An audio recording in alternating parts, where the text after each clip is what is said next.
Hermanos, estamos viendo ya el Nuevo Testamento y estábamos viendo cuál era el significado de testamento y vimos que era de nueva alianza.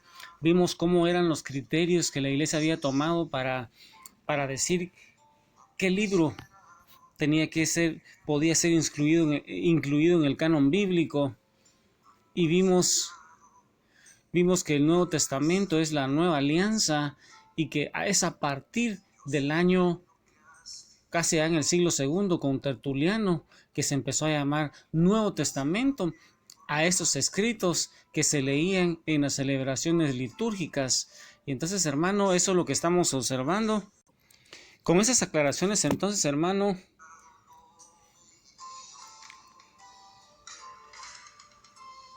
la Biblia está dividida, hermano, en dos partes. Entonces, en el Antiguo Testamento y el Nuevo Testamento, que serían la vieja alianza, la antigua alianza y la nueva alianza. Eso es bien importante, hermano, porque Jesús así nos va a hablar en los textos que vamos a ir viendo posteriormente.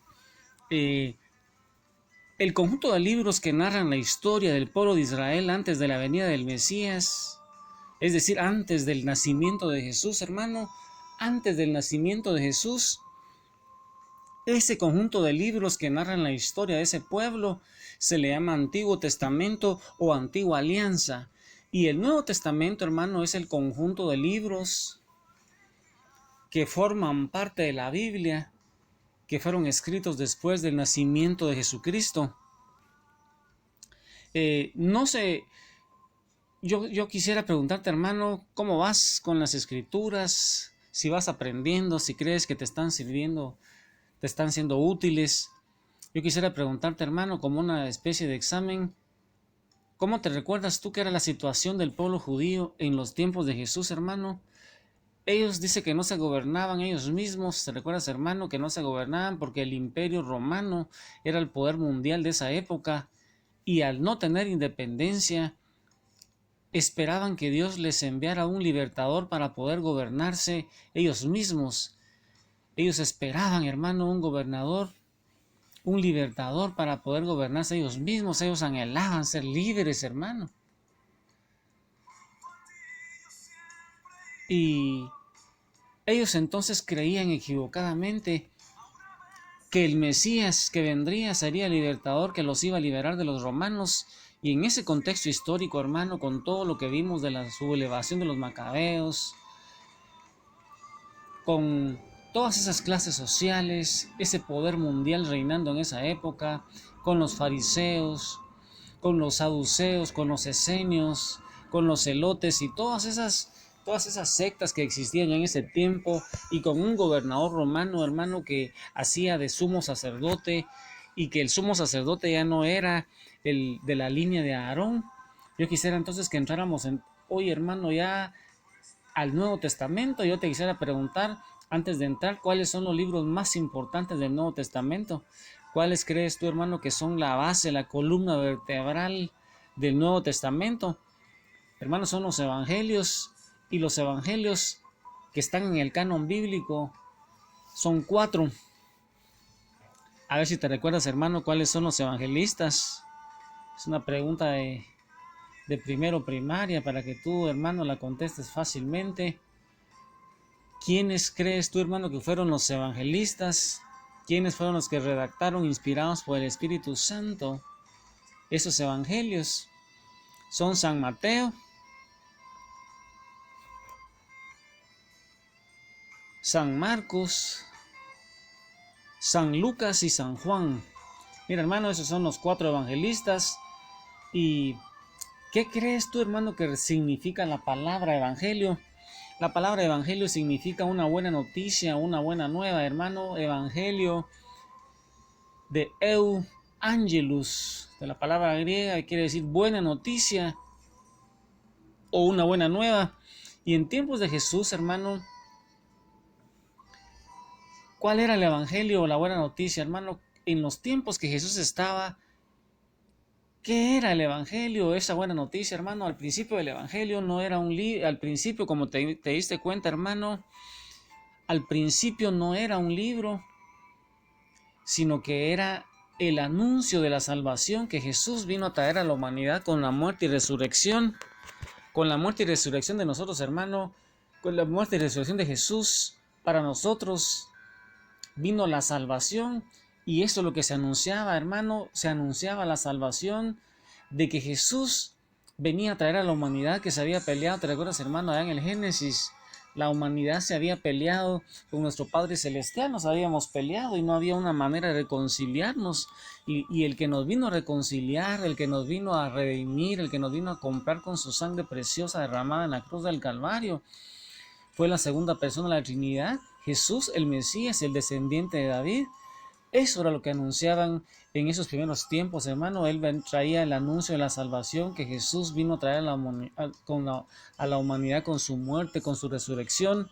Y entonces los evangelios son 4 libros que narran algunas de las cosas que Jesús hizo. Cómo y cuándo nació, cómo y cuándo murió, su resurrección y su ascensión, hermano. Entonces los evangelios, básicamente lo que tú vas a encontrar ahí en los evangelios, hermano, que narran algunas de las cosas que Jesús hizo. Cómo, cuándo y dónde nació Jesús, y así como también cuándo murió Jesús, cómo murió, su pasión, su muerte, su resurrección, su ascensión. Hermano, eso es lo que vamos a ver en los evangelios. ¿Y cómo crees tú, hermano, que fueron surgiendo los evangelios? ¿Cómo crees tú, hermano? ¿Cómo crees tú, hermano, que fueron surgiendo los evangelios? Hermano, los que iban predicando la buena nueva de la salvación de Jesucristo, además de anunciar la muerte y resurrección de Cristo, se vieron en la necesidad de hablar también de lo que había hecho y de lo que había dicho Jesucristo durante su vida terrena. Y así se fue formando lo que en la Iglesia Católica, hermano, se llama la tradición apostólica. Y tradición, hermano, esto hay que subrayarlo, es con T grande, porque este también es un argumento que utilizan los protestantes, hermano, para decir que nosotros nos basamos en tradiciones humanas, pero aparte es tradición con T chiquita y aparte es tradición con T mayúscula, hermano. Y cuando empecemos ya a hablar de apologética, vamos a hablar un poquito qué es la tradición apostólica. Pero eso que se llama tradición, hermano, era transmitida oralmente, es decir, de viva voz al comienzo de la iglesia. ¿Te recuerdas, hermano, que los primeros escritos de San Pablo fueron allá por el año 50-53, con la primera carta de los tesalonicenses? Ahí todavía los evangelios, el primer evangelio fue en el año 70, el año 80, hermano, con San Marcos. Todavía no había escrito nada, y entonces la forma de predicar era... la forma que predicaban los apóstoles era una forma oral, y entonces a eso se le llamaba tradición oral. Y más tarde fueron apareciendo los primeros escritos como el relato de la pasión, colecciones de dichos del Señor, colecciones de milagros, etcétera, así como tú y yo conocemos los evangelios. ¿Y cómo crees tú, hermano, que esos evangelios se fueron escribiendo? Los evangelistas fueron escogiendo, fueron ordenando, fueron adaptando el material que conocían de la tradición. Hermano, la tradición y la tradición oral es lo que ellos hablaban, lo que ellos vieron de Jesús, lo que Jesús hacía y lo que Él les ordenó. Y entonces, hermano, eso se llama tradición oral.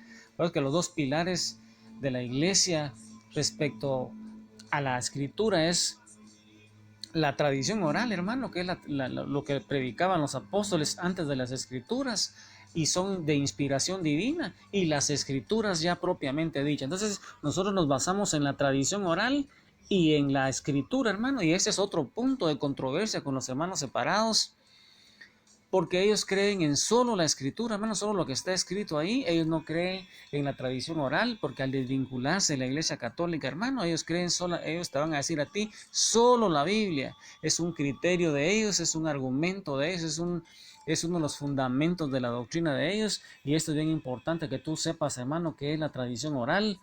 Y posteriormente ese material que conocían de la tradición lo fueron escribiendo, y entonces a eso se le llama la escritura, hermano. Y fueron escribiendo los 4 evangelios, y los escribieron bajo la inspiración directa del Espíritu Santo. Entonces yo quisiera, hermano, hoy que meditaran las escrituras y le empezáramos a dar gracias a Jesús porque es un Padre bueno, un Padre maravilloso, que vino a morir por nosotros acá, porque Jesús, hermano, es verdaderamente Dios. Y entonces hoy, hermano, le vamos a decir a Jesús, gracias por esos evangelios maravillosos. Gracias, Jesús, Hijo de Dios y Señor nuestro, porque ya vamos a comenzar a aprender directamente de ti, a conocerte mejor en el estudio del Nuevo Testamento. Tú, Jesús, que eres la palabra de Dios y estás presente en toda la Biblia, pero en el Nuevo Testamento te nos presentas como uno de nosotros, como hombre verdadero, que caminaste por nuestra tierra, que comiste de sus frutos, que tocaste a los que se te acercaron.